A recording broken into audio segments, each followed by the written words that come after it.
Professeur Didier Raoult, quelle est l'évolution de l'épidémie actuellement? Quelle est sa place dans l'histoire des crises sanitaires? Alors, l'évolution de l'épidémie, comme vous la verrez, pour nous, l'épidémie est en train de disparaître progressivement. Et donc, on avait au maximum, au pic, on a eu jusqu'à 368 cas nouveaux par jour. Et là, actuellement, on est plutôt dans la zone de 60-80 par jour.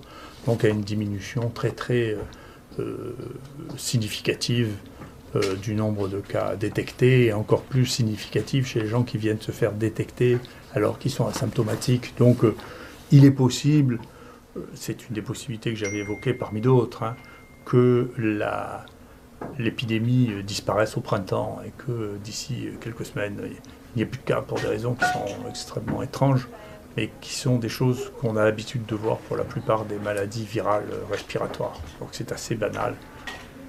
Si on essaie de replacer ça dans le cadre des épidémies, des crises sanitaires, vous voyez, on peut mesurer les crises sanitaires avec ces images. Vous voyez les crises sanitaires d'été, vous vous rappelez la canicule de 2003, la canicule de 83 que j'ai vue, vous voyez que l'été, si vous surveillez au fur et à mesure, vous pouvez détecter les crises sanitaires très aisément. C'est une des propositions que j'avais fait quand j'avais fait un rapport au ministère de la Santé. Son cabinet, la DGS ne voulait pas en tenir compte et malheureusement c'est ce qu'il faut faire parce que ça permet de détecter les vraies crises sanitaires. Donc si on essaie de voir si actuellement la crise sanitaire a une incidence sur la mortalité en France, la réponse est non. Les crises sanitaires qui ont, pendant l'hiver, joué une différence significative sont en 97, 2000, 2009 et 2017, mais on est très loin actuellement, si on cumule, vous voyez, les mois de décembre à mars, de la crise sanitaire de 2017, où il y avait eu énormément de grippe H3N2. Il se trouve que cette année, il y a eu beaucoup moins de grippe et beaucoup moins de VRS, ce qui fait que l'augmentation de la mortalité liée à ce nouveau virus n'est pas visible significativement dans l'ensemble de la population.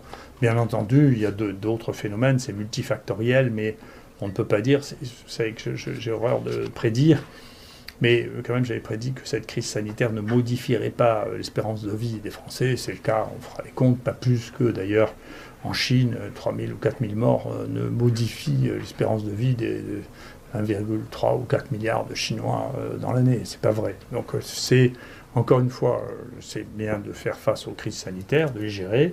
Il faut les gérer sans angoisse, sans inquiétude, en étant le plus professionnel possible, en gérant les choses au coup à coup, en essayant de diagnostiquer, isoler et traiter les malades pour éviter qu'il y ait plus de morts qu'ailleurs. Voilà. Et donc ça, c'est un point qui me paraît très important.